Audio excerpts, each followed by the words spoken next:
Hey everybody, welcome back to the Chaotic Little Book Corner. My name's Acacia. Today I'm going to be doing my top 5 children's favorites. These are not my only children's favorites. These are just the ones I have on my shelf right now and that are available to me immediately. Otherwise, they are all up in the attic and I don't have access to them immediately. But these are the 5 that have really strong memory connection to me and my childhood. And I love them and I would love to reread them, even in these editions. One of them I recently just bought and I adored, and that's what kind of sparked this whole idea. But I'll get to that. So the first book is Ella Enchanted. This is by Gail Carson Levine. This is about a young girl, Ella, who is given the gift of obedience, and she is required to obey anything that is said to her as a direction. And so if she is told to jump on one foot, she must jump on one foot. If she is told to clean the house, she is told to clean the house. And she feels very much like this is not her fate, and she tries to change it. It is a really beautiful fairy tale kind of story. I loved it. I really enjoyed it, and I felt very strongly about it at the time of my my childhood. This is not the edition I would have read. This is the cover I would have read, but the edition that I read was from the library in my elementary school, and I obviously don't have that copy, but I feel very strongly connected to this book. As a child, it was a very, very important book in my repertoire. I read it several times and I really enjoyed it.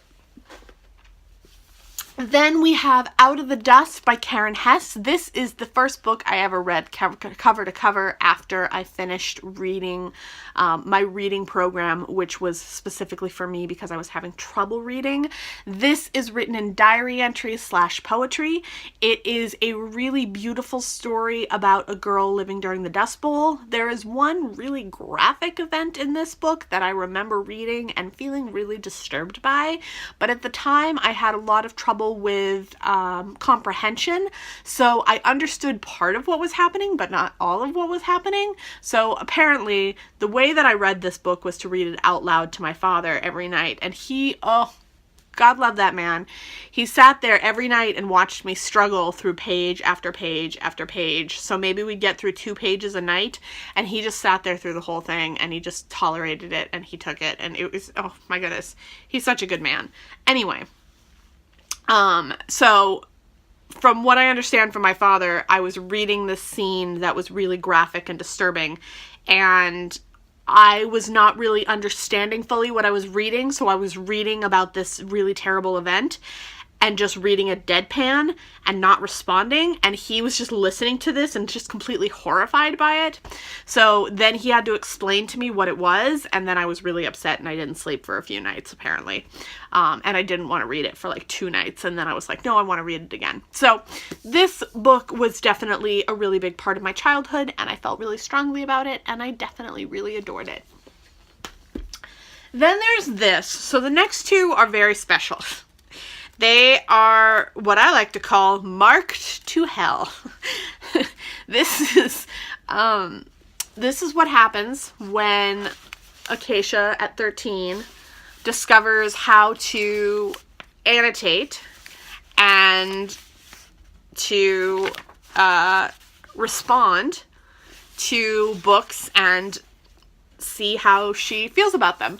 So this was all annotated up. It's completely marked up. It's all destroyed in the binding. It is well loved. This is Prep by Curtis Seinfeld. This is the story of a young girl who goes to a school in Massachusetts, which is a prestigious private school. It's a boarding school, and she gets into all sorts of trouble. She gets into sexual trouble, she gets into relationship trouble, she gets into school trouble, she just gets into all sorts of trouble, and she's super privileged about the whole thing, and she was very much like a female Holden Caulfield, and I loved this book. I devoured it. I felt very strongly about it, and I felt very much like I wanted to be her and live in this private school and get to do all the things she did.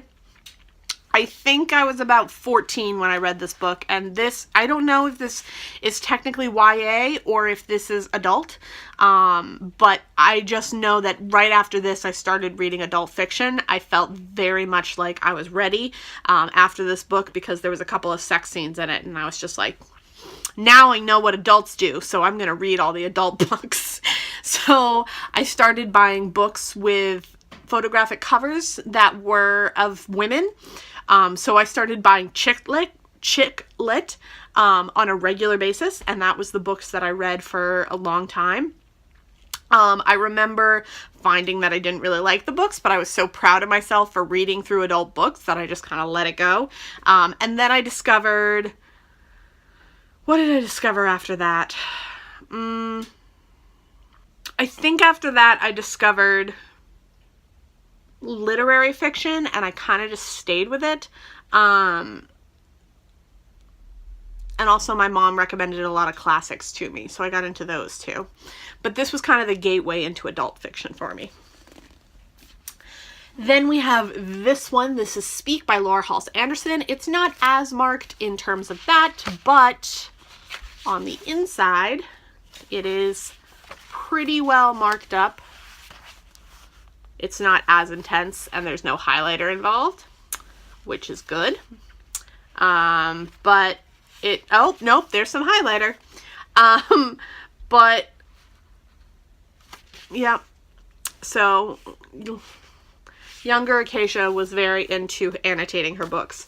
And this one I discovered right after my sexual assault. And at the time, I was being very much harassed by several boys in my class. I had just blossomed and was definitely maturing faster than the other girls physically.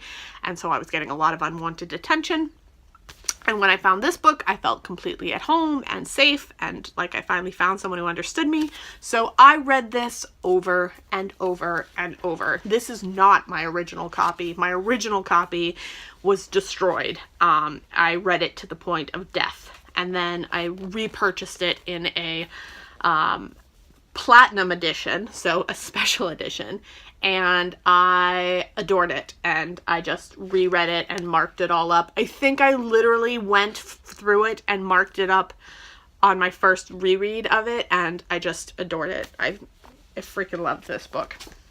And then this is the book that inspired it all. This is the book that I read when I was about 12 or 13.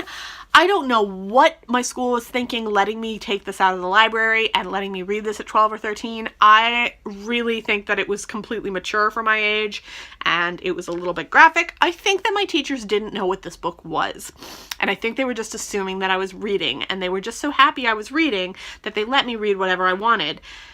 And I got into a lot of trouble that way, because I would do book reports on books that were way too adult for me, and they would be really, really frustrated with me because I would bring up really very graphic or very intense points. So like for this one, I read it and I remember doing a book report on race and the Civil War and racism in general. And I had gotten into a whole debate with my mom about whether or not racism still existed. I thought it still existed, and so did my mom. So I wrote a paper about how racism is still very relevant. And I grew up in a very, very quiet, small town that is definitely a little racist and very, very much not into education. And they were very much angry with me for that book report. They were very angry with me for that book report. They felt very strongly that I was trying to judge them. And I was not trying to judge anybody. I was just saying what I thought. And this book really stirred up a lot of problems for me. I got yelled at quite a bit for this book because I was so intent on like explaining to everybody what racism was and how it was dangerous and that it would get someone in trouble. And yeah, there was a scene in this book that is very violence driven and sexually violence driven. So rape, trigger warnings in this book. And I read it, and I had not been sexually assaulted at that point, but I knew what rape was to a point. I understood that it was a dangerous thing that could happen to a girl but I didn't understand how, and I didn't understand what it was. I just understood that it was a violence that was done to girls. And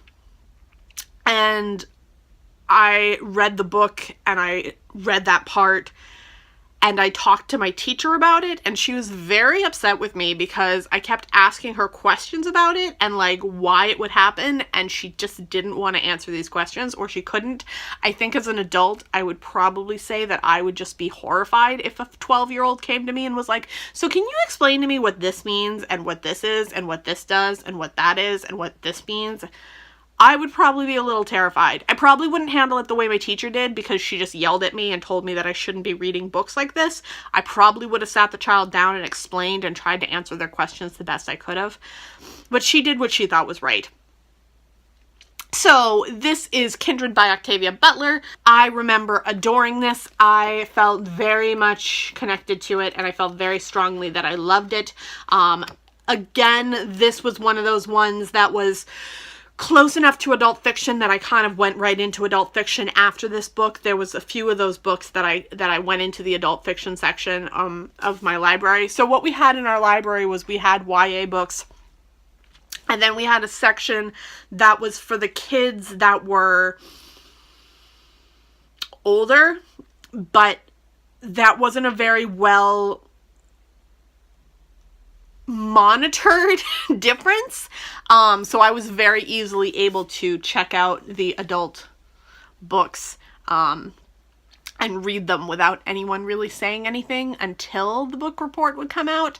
Yeah, it was a whole thing, and I definitely got in trouble a lot for the books I read, but it's fine.